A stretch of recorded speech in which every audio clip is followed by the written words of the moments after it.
Hi, I'm Naveen Day. This is Bridge City News. Here are some of the top stories we've been following.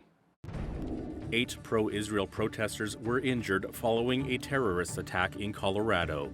Our foreign affairs expert Lisa Daftari has the details. Canada Post has rejected the union's request for binding arbitration to end the ongoing labor dispute. As wildfires rage on, Canadians descend on the prairies to lend a helping hand. Your nation, your province, your southern Alberta. From the heart of Lethbridge, it's Bridge City News. Thanks so much for joining us. Prime Minister Mark Carney says today's meeting with the country's premiers is about building a stronger Canadian economy. The leaders met in Saskatoon for their first in-person gathering since the federal election to discuss a draft list of nation-building projects to be fast-tracked. But before the meeting even got started, Alberta's Premier Danielle Smith and BC's Deputy Premier Nikki Sharma appeared to have a difference of opinion on pipelines. Smith says premiers must make a commitment to building a pipeline to BC's northern coast, but Sharma says her province sees it differently. Having an energy corridor to northern British Columbia that includes a bitumen pipeline would be a good first step in the communique. Understanding that we won't get a serious proponent from the private sector unless we address those underlying conditions. It's the reason why the federal government had to step in the first time when there were no proponents willing to take forward Trans Mountain. If we're going to continue building pipelines, we have to change the environment. And I've made that point very clear to the Prime Minister, and I'm looking forward to working with him and his energy minister to see how quickly we can address those underlying factors. We understand that Premier Smith is advocating for the interests of her province, and we'll be doing the same here today. And although we have differences of opinion with respect to that, we're focused on where we can find alignment. I'm really looking forward to the discussion today where we can find those key ways that we can move things forward together. With particularly in that project, there's no proponent at this stage. We're going to be focused on really shovel-ready projects in BC that we can bring forward that we know will have a really solid impact on the economy and will help us work together with our neighbours. We're all facing the same threat of the tariffs and Trump, and we appreciate Prime Minister Carney's vision of one economy and one Canada, and that means that we have to find ways to work together even though there are differences of opinion. Ahead of today's meeting with the PM, Ontario has inked trade deals with Alberta, Saskatchewan, and Prince Edward Island, removing barriers to hopefully supercharge the economy. The Memorandum of Understanding sees the provinces mutually recognizing each other's goods, workers, and investments. Saskatchewan Premier Scott Moe says the MOU he signed with Ontario is just one more way provinces can stand strong for our country. There are many aspects to the MOU that we are signing today, but the most notable piece includes the cornerstone of this agreement and many others is mutual recognition or reciprocity. Mutual recognition of our goods, of our workers, and investment, while recognizing the importance of strengthening public safety and respecting the integrity and the role of Crown corporations or Crown utilities that we have in Saskatchewan. For example, a good that is acceptable for sale in Saskatchewan should be just as acceptable for sale in Ontario. We're going to band together. We've never been attacked by any leader in the world like we have by President Trump. And make no mistake about it, he is out to take every single job off every single Canadian. If he had a choice, he doesn't give two hoots about Canada. Well, he's going to have a rude awakening. We're going to fight like we've never fought before. We're going to protect the people, not just of Ontario, but right across our country. We're going to take care of their businesses and the communities and their jobs, and we're united. It doesn't matter what political stripe you come from. We're united as Canadians, and we're resilient. Amid talks of nation-building infrastructure projects, Crown Indigenous Relations Minister Rebecca Alty says building up First Nations infrastructure is, quote, critical, but doesn't qualify as nation-building. She says closing the First Nations infrastructure gap would be pursued outside the proposed legislation. The chief of the Assembly of First Nations has said that it should be considered nation-building because addressing the shortage of all-season roads and internet connectivity would boost the economy. The federal government appears committed to using Canadian steel and aluminum in national infrastructure and defense projects as U.S. President Donald Trump threatens more tariffs. Industry Minister Melanie Joly spoke to aluminum industry leaders at a summit in Montreal over the weekend. She says the Liberal government is waiting to see if Trump follows through on his threat to increase steel and aluminum tariffs to 50% through an executive order.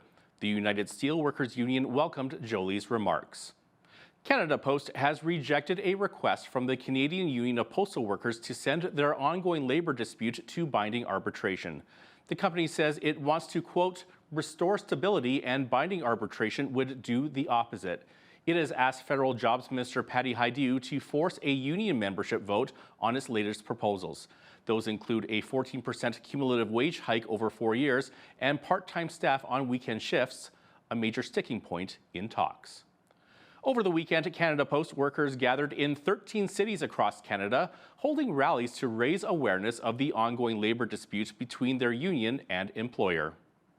It's great that everybody comes out, but one of the things that we need to do is to remember that we are the face of CUPW, and when we go home at the end of the day, we don't take off our union hats and we don't forget that we're postal workers and that we're union members. Make sure that when we go support the small businesses and we go and talk to people in those small businesses, we remind them that we're postal workers and we are the people that find their lost pets. We are the people that call 911 when the neighbor's house is on fire, and we give them directions when they pull us over and they're trying to find the hospital. We are a public service. We are more than delivering the mail and flyers and parcels. We know every single thing that happens. If your mailbox is overflowing, we know that there's something wrong because you usually pick up your mail every day.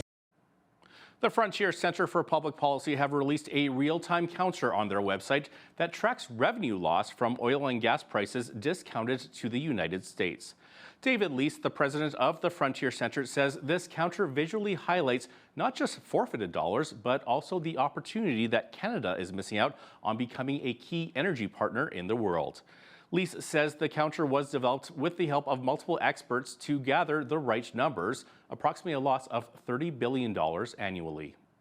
You know, we wanted to develop a counter that people could see in the general public that would powerfully illustrate the amount of money that we as a country, because of, well, frankly, weak and dysfunctional, quote, public policy, we're forfeiting tons of money every year. Some $30 billion every year we as a country are forfeiting because we don't get those world market prices. Because why? Because we only have one primary customer, namely the United States. And meanwhile, we've got all kinds of international parties knocking on our doors, whether it's Greece, UK, Japan, Germany. I mean, the list goes on and on. And because we can't get our act together to get those pipelines to those markets, we get a deep discount and we sell it to the Americans. I mean, how crazy is that? The counter can be found on the Frontier Centre for Public Policy's website. Manitoba Premier Wap Kinew says hotels in Winnipeg are opening up to thousands of evacuees fleeing wildfires. More than 17,000 people have been displaced in the past week, and they're seeking shelter in Brandon, the Pas, and the province's capital. Manitoba is currently under a state of emergency due to the fires. Canadians are helping one another in the prairie wildfires fight. Firefighters from Prince Edward Island are in Saskatchewan trying to put out the flames, while 2 forestry staff are in Manitoba acting as safety crew. Meanwhile, Quebec is sending a team of 20 firefighters to Manitoba this week, as well as a specialized management team to Alberta. Wildfires have driven some 17,000 people out of their homes in Manitoba, and roughly 8,000 people have been forced to flee in Saskatchewan. The wildfire, which remains out of control north of Swan Hills, has forced the mandatory evacuation order to remain in place in the region, putting authorities and rescue teams on high alert. Firefighters from the Starling Fire Department are providing support and have responded to the scene to contain the blaze's spread. This joint effort is crucial at a time when danger continues to loom over the surrounding communities. Scott Doncelar, Chief Administrative Officer for the Village of Sterling, has more. For the last 3 years, our firefighters have deployed throughout the province to assist other communities in the wildfire events that have been occurring.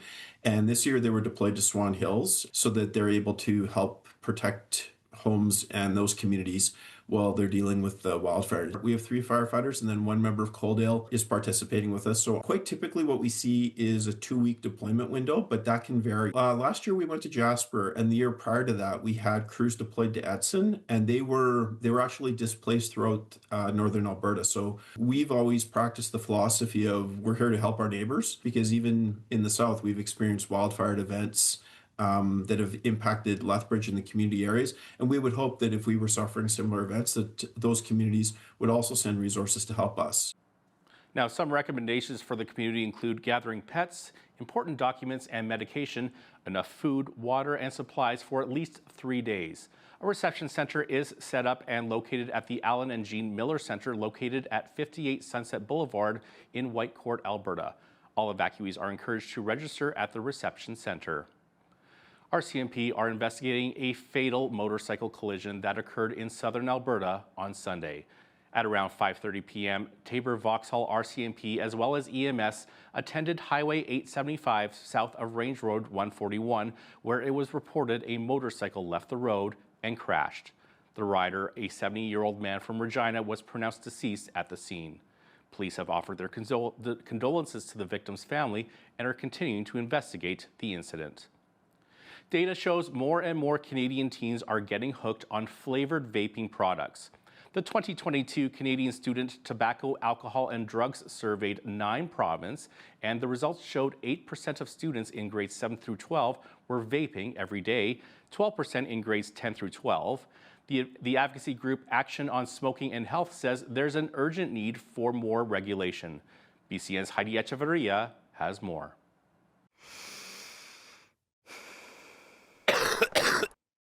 The flavor attracts them, but the nicotine keeps them. This is what Canadian health groups have found about the use of nicotine vaping in teenagers. Through surveys and focus groups, kids have quite often report they are attracted to vaping products due to the interesting flavors. We have a youth vaping epidemic in Canada right now. Over 300,000 Canadian youth have used vaping products within the last 30 days. We've seen some action, but we haven't seen enough action.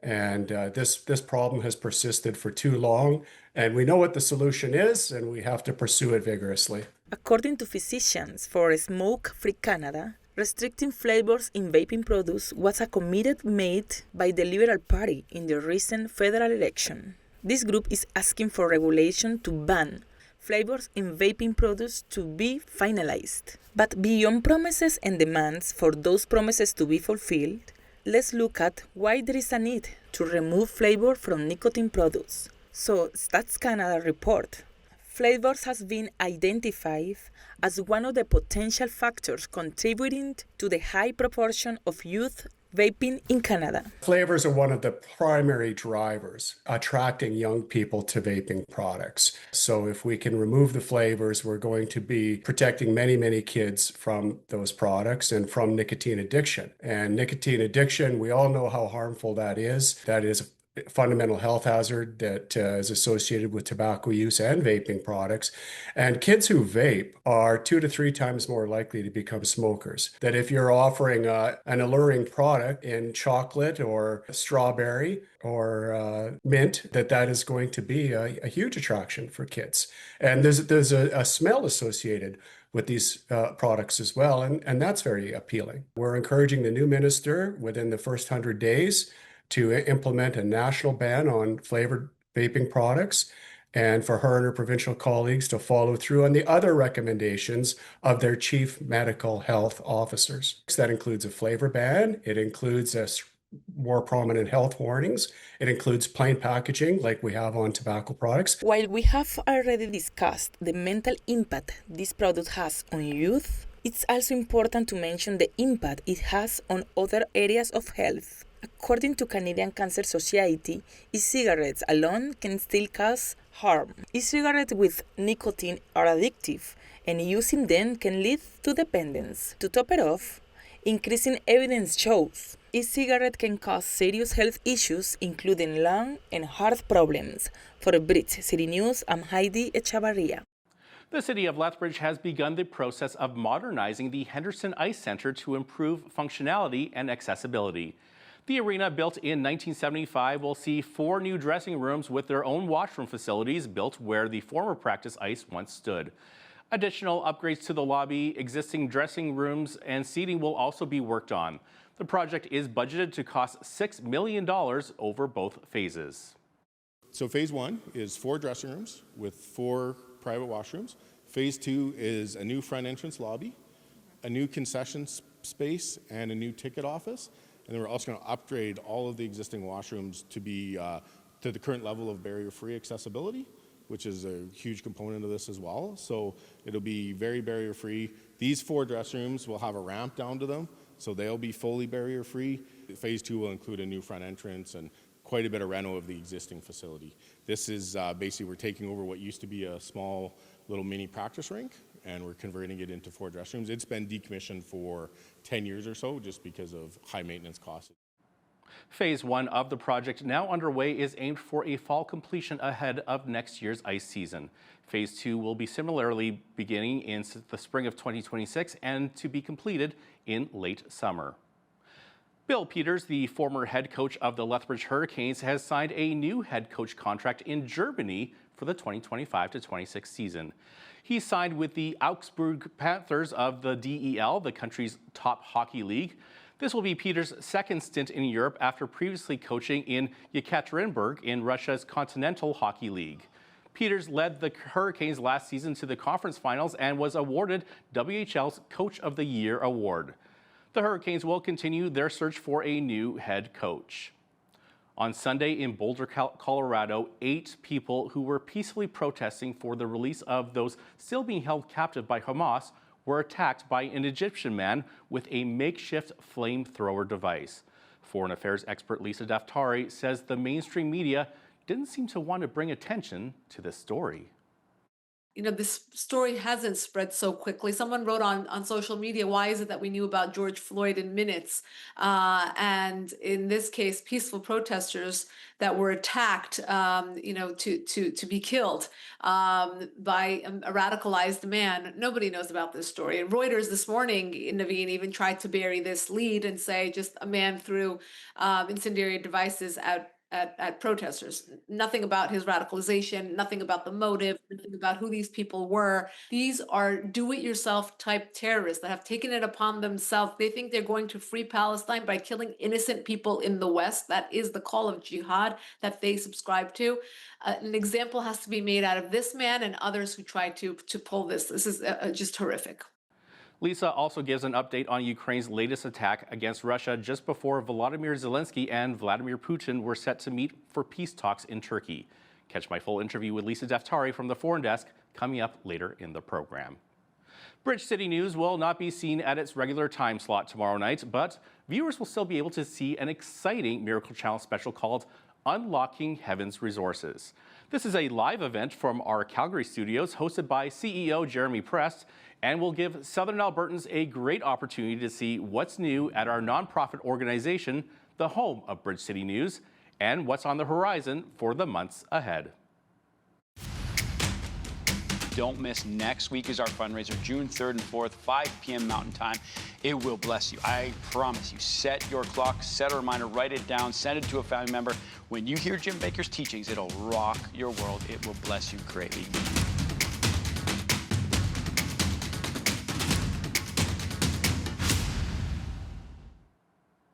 And speaking of unlocking heaven's resources, we saw some rain and thunder get unlocked today, and more is on the way. Complete forecast is coming right up.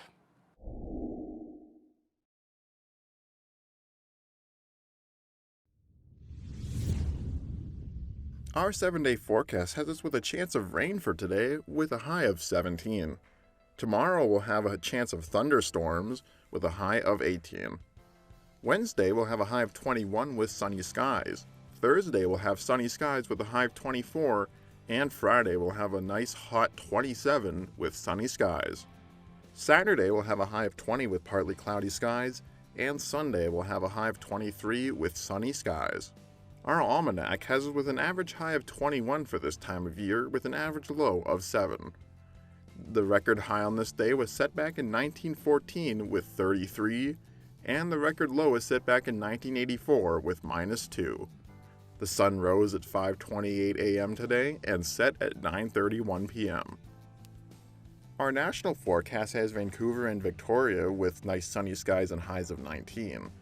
Edmonton also gets a high of 19 but with a chance of showers. Calgary will have a high of 16 with partly cloudy skies. The rest of the prairies have Saskatoon and Regina with highs of 20, and Winnipeg will have a high of 24. All three cities have chances of thunderstorms. Central Canada has Ottawa and Toronto with highs of 27 and sunny skies, and Montreal will have a high of 28, also with sunny skies. Atlantic Canada has Fredericton with a high of 22 and sunny skies, Halifax will have a high of 21 with sunny skies, and Charlottetown will have a high of 22, also with sunny skies. Finishing off our national forecast with St. John's, we have a 40% chance of drizzles with a high of 20. It was a sad day in Canadian retail on Sunday. Hudson's Bay stores are officially closed. The 355-year-old company declared bankruptcy earlier this year and moved to liquidate merchandise at all 80 of its stores nationwide. The closure comes as the company is set to return to court tomorrow to ask a judge to approve a $30 million deal it signed with Canadian Tire Corporation to buy the right to HBC's intellectual property. Cenovus Energy has shut production at its Christina Lake oil sands operations due to wildfires in northern Alberta. It says only essential workers are allowed in at this time. Cenovus says roughly 238,000 barrels per day of production have been affected, but notes it's not aware of any damage to its infrastructure. Thousands of residents have been affected by wildfires in Manitoba, Saskatchewan, and Alberta. And now, here's a look at today's markets. The TSX was up 213 points to 26,388. The Dow was up 35 points to 42,305. The S&P 500 was up 24 points to 5,935, and the Nasdaq was up 128 points to 19,242. West Texas Intermediate oil was up $2.18 to $62.97 US per barrel. Natural gas was up 30 cents to $3.75 US. Gold was up $91.90 to $33.80, 80 cents US an ounce, and silver was up $1.76 to $34.75 US an ounce. Feed wheat is at $8.82 per bushel, barley is at $6.90, canola is at $15.66, and corn is at $7.90 per bushel. Live cattle June contract was up $1.07 to $216.55. Feeder cattle August contract was up $2.92 to $301.75, and lean hogs June contract was down 47 cents to $100.85. And the Canadian dollar was up slightly over the past 24 hours and currently sits at $72.90 US.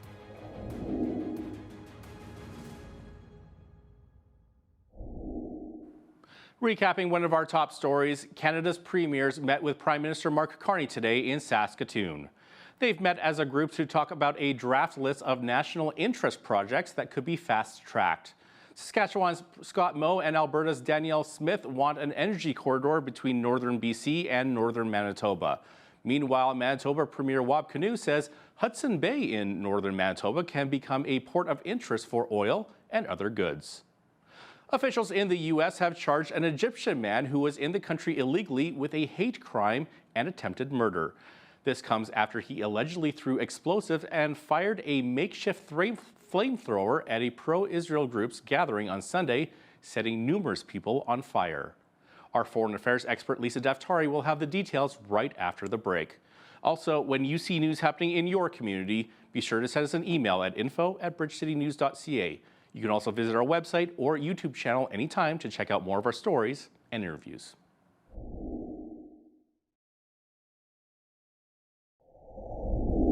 Eight people at an outdoor mall in Boulder, Colorado, calling for the release of Israeli hostages in Gaza, were injured on Sunday by a man police say attacked a crowd with makeshift incendiary devices and a flamethrower. To talk about this and more is our foreign affairs expert, Lisa Daftari. Lisa, the suspect is in custody and the FBI has identified the man as an Egyptian man in the U.S. illegally. What else can you tell us about him?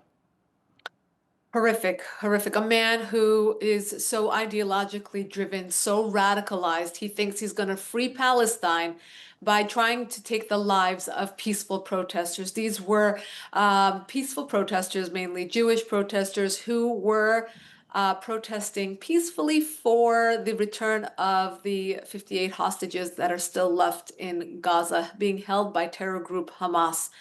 And to think that, this story hasn't spread so quickly. Someone wrote on social media, why is it that we knew about George Floyd in minutes? And in this case, peaceful protesters that were attacked, to be killed by a radicalized man. Nobody knows about this story. And Reuters this morning, Naveen, even tried to bury this lead and say just a man threw incendiary devices at protesters. Nothing about his radicalization, nothing about the motive, nothing about who these people were, that they were peaceful protesters, and mainly they were elderly. That's the crazy part. There's also children in attendance, but those who did get hurt, I believe 8, one critically, were elderly between, I think, 60 and 80 years old. The man overstayed his visa, a man from Egypt, 45 years old, overstayed his visa and now is in custody. But this is a horrific, horrific scene, and only under 2 weeks from the murder of the couple, the boyfriend, girlfriend that were killed in Washington, D.C. after leaving another peaceful event, a gala that was, celebrating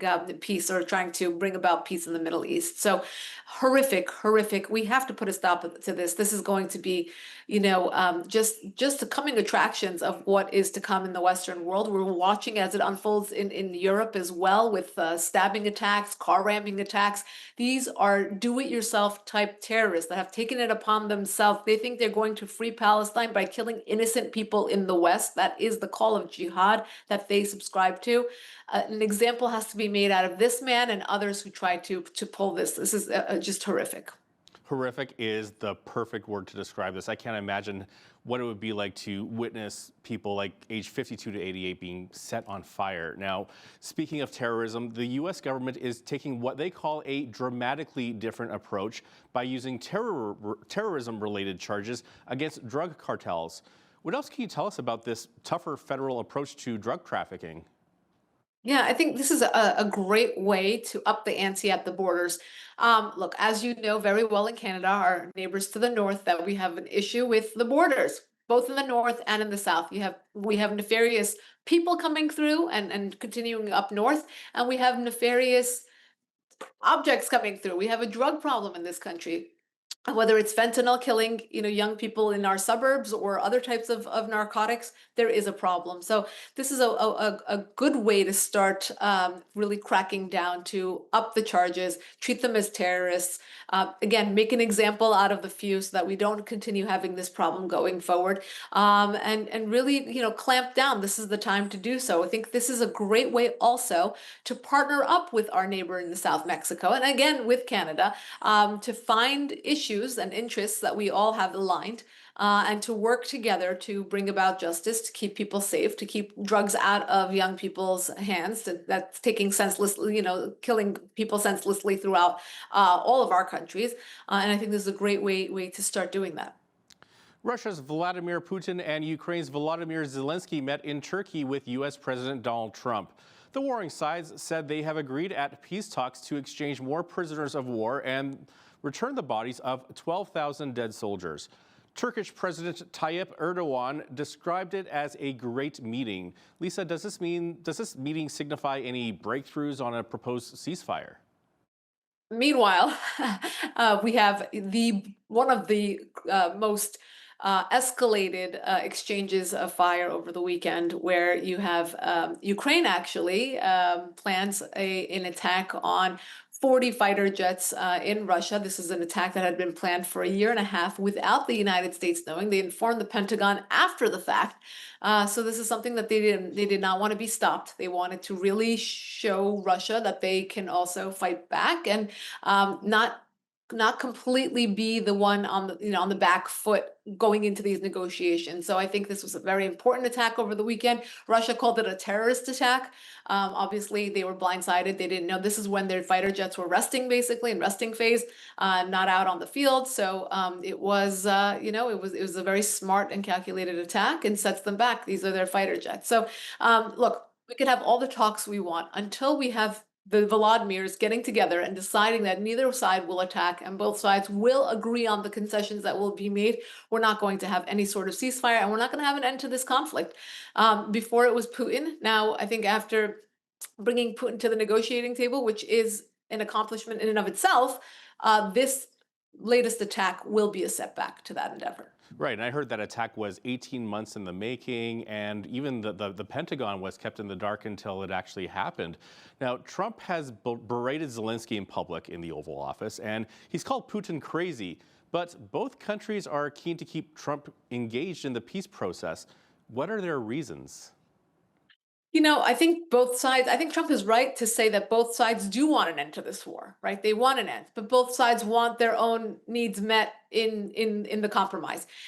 So that will be what is difficult. And both are, crazy leaders. I don't think Trump is wrong in that assessment.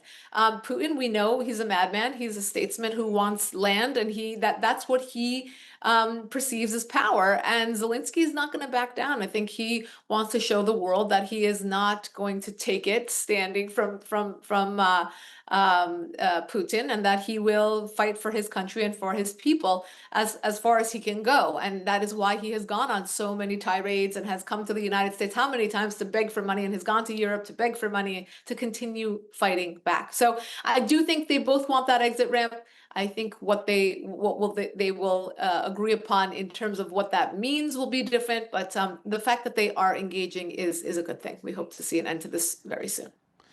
An Iranian diplomat has said that they are ready to reject a U.S. proposal to end a decades-old nuclear dispute on Tehran's uranium enrichment. Now, after multiple rounds of talks between Iranian and American officials, several obstacles remain. What are the details on this, Lisa? Yeah, so as of this morning, the Islamic Republic officials have rejected the offer that is in front of them. They're calling it unilateral, meaning it's just one-sided. It's not something that they can agree on. It actually will be unilateral, because this is not a conversation like the one we're seeing between Russia and Ukraine, where one side says one thing, the other side volleys, he said the other side, and they kind of try to come to some sort of compromise. This is the United States preparing a document and putting it in front of the Islamic Republic, and they will say yes or no. So in that regard, what they have put before them so far seems like it's out of the realm of what these mullahs will accept. Now, does that mean that there will not be a deal? Perhaps, because the United States and Trump has said several times that the only deal to be had with the Islamic Republic is a good deal. Now, recall in 2018, Trump pulled out of the already existing nuclear deal that President Obama had negotiated. He called it a useless deal. He ripped it up in May of 2018, and now he's trying to get into another deal. So this deal has to be a good deal. But what does that mean? For him, it means that they have to completely dismantle their nuclear program. Now, will the mullahs agree to that? It doesn't look like they want to do that. It will completely defang them of any program. And we know that they're either at nuclear capability or very, very close to it. And in my assessment, they've been very close to it for a very long time. So they're probably at that capability. And that is, for all intents and purposes, the intel that we have to work with. So if we're dealing with a madman country led by the mullahs, who have, called their sworn enemies, Israel, the little Satan, and the United States, the big Satan, it behooves us to defang them before moving forward. So in the meantime, there's a maximum pressure campaign. There are crippling sanctions on the regime, and that will continue. And that is actually something that is wonderful about this diplomatic overture, is that all things are happening at once. We are, employing many tools to try to minimize the reach and the capabilities of the regime. Too many madmen running our world right now. Oh, absolutely. Poland has elected conservative Karol Nawrocki as their next president. U.S. President Donald Trump backed the conservative candidate, who won 50.89% of the vote. That's a narrow victory over the liberal candidate, Rafał Trzaskowski. Now, Nawrocki succeeds Duda, who was also a conservative and whose second and final term ends August the 6th. What can you tell us about the importance of this election, Lisa? Very important. This is basically a global referendum, right? We're looking at this small, tiny country, and what does this election have to do with anything going on in the world? Well, the international community is up in arms about Trump's tariffs, about what's going on in the Middle East, about all the global instability, the war in Russia, Ukraine. So Trump coming into office and promising that he's going to do X, Y, and Z, and it's already June and he hasn't done many of those things. He's done some of those things. Some of the bigger items still remaining when it comes to global policy and it comes to the tariffs. Things have not been worked out or ironed out yet. So when we come back to the issue of Trump supporting this candidate, the fact that he got the support, even though it was narrow, under 51%, it does show that that support does still mean something in the global community. So it is a referendum. We're looking here in the midterms of the United States. Everyone is worried because of these very unsettling things that are still going on. Trump has planted a lot of seeds. We haven't seen the results of those things settled yet. So people are questioning that. But I think this is a very important election to look at as a referendum to say, well, his words still mean something in the global community. Israel Defense Forces are being accused of shooting Palestinian civilians collecting humanitarian aid. Now, reports from the Hamas-run health ministry and witnesses say that at least 26 Palestinians were killed and 175 were wounded. The IDF is denying these accusations and has released drone footage that shows what took place. What can you tell us about these heinous acts of violence? Yeah, it's horrific. Look, these Palestinians, we've seen this before. They try to get the aid and they're either shot at, they're pushed back, they're beaten up, they're not allowed to get the aid. The aid is hoarded, they're hungry, they're starving, and then the world is up in arms about what Israel is doing. Now, the IDF provided drone footage to say, wait a minute, you're feeding these headlines to the mainstream media, they're eating it up, and in the meantime, that is not what happened. So the mainstream media tried to peddle the story as the Israeli soldiers shooting at the Palestinians trying to get the aid. So make it make sense, as they say. Israel allowing the aid to go through, but then shooting at the people trying to get the aid, it makes no sense.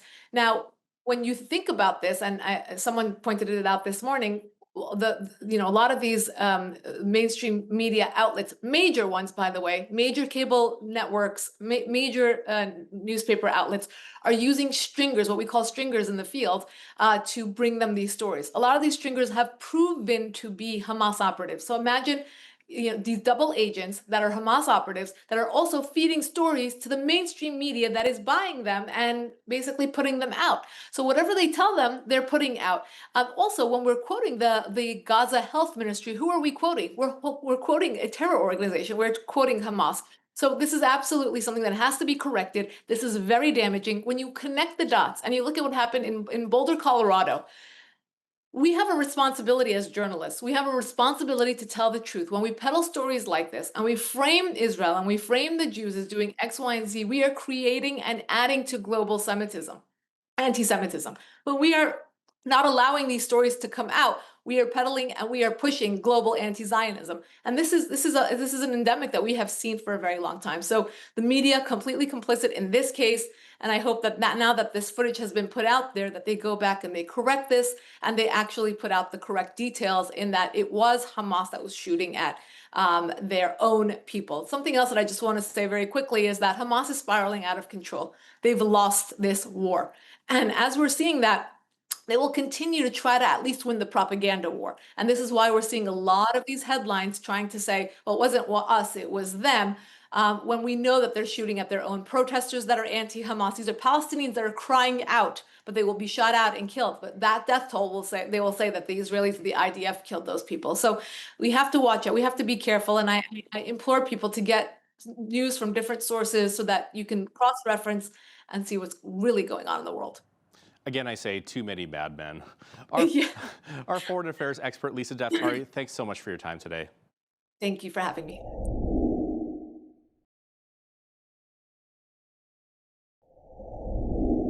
This week, the Alberta government made headlines with the announcement that a number of books containing graphic sexual content were discovered in public schools, which were available to students from kindergarten age and upwards. So why are these books in our school libraries, and where do we go from here? Joining us to discuss this is Jeff Park. He is the Executive Director of the Alberta Parents Union. Jeff, it's great to have you with us today. Thanks so much for having me, Naveen. So Jeff, can you just tell us a little bit about what your organization is all about? Yeah, the Alberta Parents Union is a group of grassroots parents who, starting just in May 12th of 2022, we're a relatively new organization, felt that the loudest groups that claimed to be speaking for parents were not up to the task, and we weren't feeling heard, especially groups like the Alberta School Councils Association, which increasingly sounded more like a teacher organization, teacher union organization, especially, than a parent organization. And so we felt at that time that it was time to raise our voices and make our voices heard, both on the provincial level and at the school board level. Now, these books were found in libraries in Edmonton and Calgary after parents complained to the schools. What kind of graphic content are we talking about here? Well, we're talking about the kind of graphic content that I assume you won't even be able to show on your family program here, or if you do, it will be heavily edited. And we should note that those blurs, if they are being shown, were not there for the 5-year-olds who could have accessed them in their elementary schools. And so we're talking about very graphic sexual content. We're not talking about diagrams or instructional material. We're talking about illustrations of sexual acts that are 100% not appropriate for children. Now, I know the Alberta Teachers Association is complaining that the government is targeting the LGBTQ+ community, but the books seem to have content in them like that suggests pedophilia, incest, also suicide ideation. So that should concern both heterosexual and LGBT members of the community. Absolutely, and some of these themes we're even concerned about, even as we get up into older age ranges. Anything that could be reasonably taken to encourage underage sexual activity, reasonably taken or taken by a teenager, which may be a lower level of reasonableness, to encourage underage sexual activity is inappropriate for children of any age, really. But a lot of these materials we're very concerned about at the younger ages, and frankly, we find it offensive, the idea that to promote understanding of marginalized sexual minority communities would require graphic sexual content shown to children. I think that is not going to promote understanding of minority sexual communities at all. And were I a representative of them, would not want that to be claimed of me. So does anybody review these books before they hit the shelves? And if so, who does the review and gives the thumbs up? Right. So it is teacher librarians are the main folks who would be doing those sorts of reviews. There always has been a process to challenge these books and everything, but it's been, especially in Calgary and Edmonton, where these books were found in 57 school locations, by the way. Especially in Calgary and Edmonton, it's been very opaque. Parents have not felt that they were really being heard. They don't even know whether the books were removed from the shelves or not. They go back to find them again, that kind of thing. And it is important to note that these teacher librarians are stretched. The Alberta Teachers Association is saying that it's because there's not enough funding from the provincial government. Of course, that funding has only gone up and up and up. Overall, the overall funding has only gone up and up and up. It's really the decisions being made at the school board level that matter for those sorts of things. So to encourage, you've got the situation where you have one school library or teacher librarian covering multiple schools, which is how one of the ways it gets to 57 schools instead of only a few is because you've got one person with more of an activist bent who wants these books, and it'll end up in multiple schools that way. So if Calgary Board of Education and Edmonton Public School Board would like to prioritize more teacher librarians so that we can have a better conversation between parents and those teacher librarians, rather than some of the, frankly, just spacewalks of priorities that they set at the moment, that would be welcomed by parents. Now, we talked about some of the graphic content. We mentioned suicide ideation. We mentioned incest. We mentioned pedophilia. What else have you heard about the content of these questionable books? Mm-hmm. So, right, a lot of the concern stems from those sorts of things. These very weighty themes that some of the authors of these books say, this is a memoir about me as a teen, but it's not supposed to be for teens or whatever, right? Mm-hmm. It's supposed to be for other adults to read and reflect on how members of this community might have felt when they were growing up and that kind of thing. It's not supposed to be for kids. It's certainly not supposed to be for elementary kids, but even maybe not for kids that are going through puberty and having struggles with suicidal ideation or having struggles with some of the themes in the book may not be appropriate for them as well. Now, Jeff, there's some good news here because the Alberta government is actually looking for feedback to voice their opinion on the issue. They're looking for input about what parents think are appropriate standards for school library collections. Now, parents don't have much time. They have until June 6th to fill out the online survey. We're going to put the link up on the screen for our viewers to watch. What do you think the public response will be? Well, first of all, I'll warn them that you can click on very graphic images so, you know, if you're going to take the survey, don't do it right with your kids over your shoulder. Because you can see some of the images from the books at that survey. It has warnings as well, but I'll warn folks not to plan to do it in front of their kids. And yes, we expect to see a huge response. We actually emailed out to our supporters that the record-setting response for an Alberta government survey ever was about cell phones in classrooms, and we got 68,000 responses on that one. We expect this one to break that record. We think parents are very engaged on this issue and want to see some more rational policies on that. So we're predicting that it'll blow that 68,000 out of the water. And on the first day, 20,000 parents took the survey. So wow. We're well on our way, and we'll be sending out reminders to our parents as well if they missed it on the first day. So what are the guidelines when it comes to what content is appropriate? Because I understand these are voluntary guidelines, and this survey could actually be a game changer. Absolutely. Look, I think it does make sense to have more local standards and more local conversations. It's always better when you can have these discussions between teachers and parents, between librarians and parents, between principals and parents when it's necessary, and not have to have everything be a top-down educrats in Edmonton or the Minister of Education making every decision. But clearly something has gone off the rails here, and parents were raising this issue as they were not able to have those simple conversations with the local decision makers. So to have some sort of policy that make sure that those conversations happen and that they matter, that would be great to see. Now, any changes from this survey, they're not going to affect public libraries because, of course, those are available to adults as well. However, library leaders and teachers unions say that they're worried that this will lead to book bans like they have in the U.S. What are your thoughts, Jeff?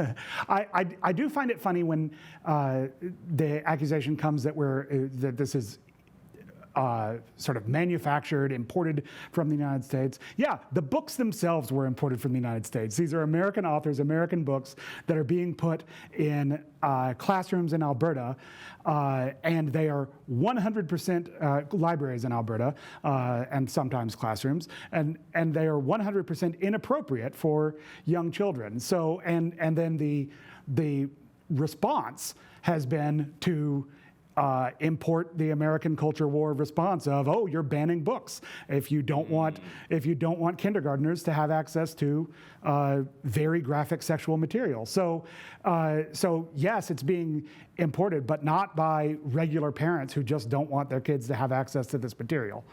Right. Now, have any public school leaders considered what happens when younger children are exposed to sexually explicit material? What is the emotional and psychological impact? Absolutely. So we know for sure that for all kids, especially actually when kids are coming up on puberty,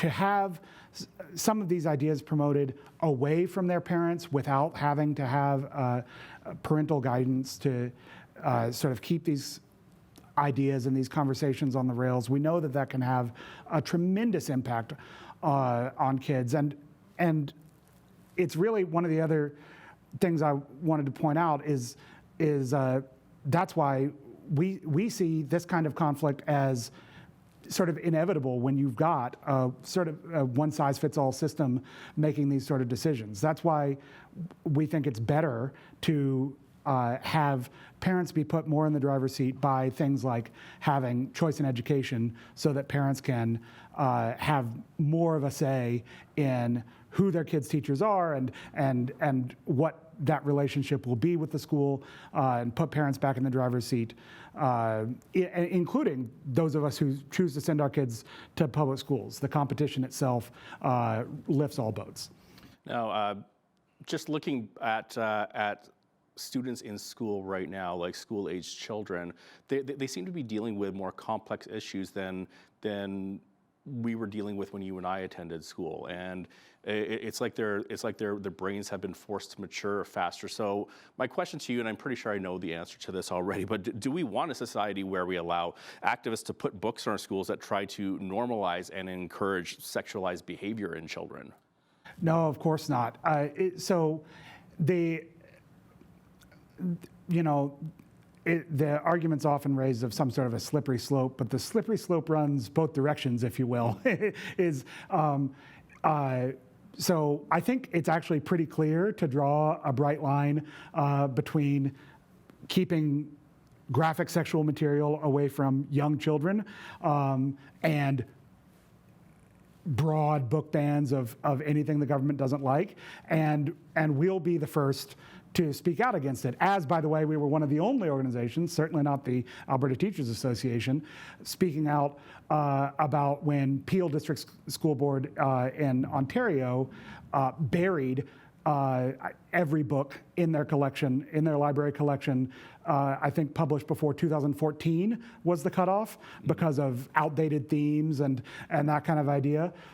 So whichever direction, real book banning or real across the board heavy-handed restriction on what children have a right to access, if that were to ever come, we would be the first to speak out against it. But the slippery slope runs the other direction, I would say more slipperily, if you will, where if we think it's acceptable to share sexualized material with young children, where's the bright line on that? That's of much greater concern to parents. Now, we're just going to put that link up on the screen right now for people that are watching and want to fill out the survey. Besides filling out the survey, what else can concerned parents do? Like, should we be writing to our MLAs, writing to the Premier, contacting our school board or school trustee, writing to the ATA? Like what else can we do? Right. I'm not sure writing to the ATA is going to get you a lot of joy, unfortunately. I wish they did listen to teachers to start with, but parents especially. But yes, you can absolutely, I would say, writing to the Minister of Education and thanking him for this, writing to the Premier, thanking them for the opportunity and encouraging them to follow through on the feedback that they receive from parents. And then, yes, I think it makes sense to go to your school board and ask why was this not already a done deal? Why do we need the province to reach in to these issues? Why isn't this already being handled by you folks who are supposed to have a closer relationship with us than the provincial ministry? And then finally, you can sign up for updates from us at albertaparentsunion.ca. The whole front page is how you sign up to be on our mailing list, and we'll let you know. The thing parents appreciate about us is we're not going to tell you to call your MLA every month.